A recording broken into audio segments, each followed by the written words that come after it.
આજે તો મીના રાણી લઈને પોગી ગયા મોરબી અને પથુભાઈ ને ઋતુભાઈ કરે અલગ અલગ ગણપતિ બાપાના દર્શન.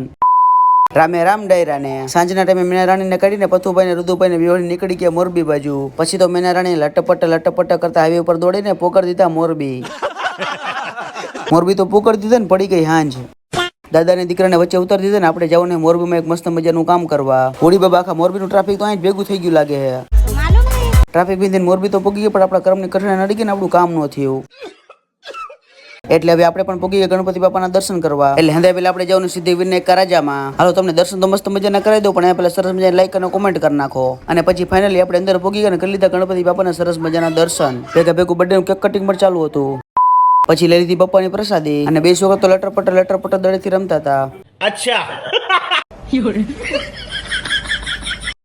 પછી તો પથુભાઈ ને ખંભે બિહારી ઋતુભાઈ ને રોડે દોડાવી પોકડી દીધા મયુરનગરી કા રાજામાં. અહીં તો એન્ટ્રી ગેટમાં જ ગુફા જેવું ડેકોરેશન કરેલું છે. અને પછી ફાઇનલી સામે જ દેખાણા ગણપતિ બાપાની સામે જેમના પપ્પા બેઠા એટલે કે શંકર ભગવાન. અહીંનો લાઇટિંગ શો ની મૂર્તિ તો બહુ જોરદાર અને યુનિક છે. તમને એનું આયોજન કેવું લાગ્યું જરા કોમેન્ટ કરીને કહી દો. પછી તો બે કે લેમ્બોર્ગિની મને માર્યા આટા.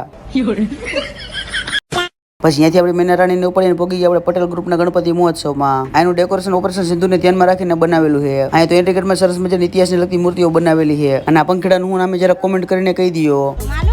અને પછી ફાઇનલી અહીં પણ ગણપતિ બાપાના સરસ મજાના દર્શન થઈ ગયા અને ભેગા કરી લીધા મહાદેવના દર્શન. પછી પથુડો મને કે પપ્પા ઉપર જો મેં કીધું ઉપર હું હે. અને પછી ઉપર જોયું તો હનુમાન બાપા દેખાણા.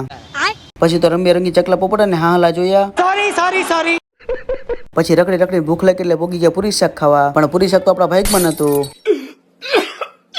એટલે પી લીધી ભવાની ઠંડી સોડા અને થઈ ગયા ઘર ભેગા. અને હાલો તમને અમારો વિડીયો ગમે તો લાઈક અને કોમેન્ટ કરી નાખજો. મળીએ બીજા મિની બ્લોગમાં.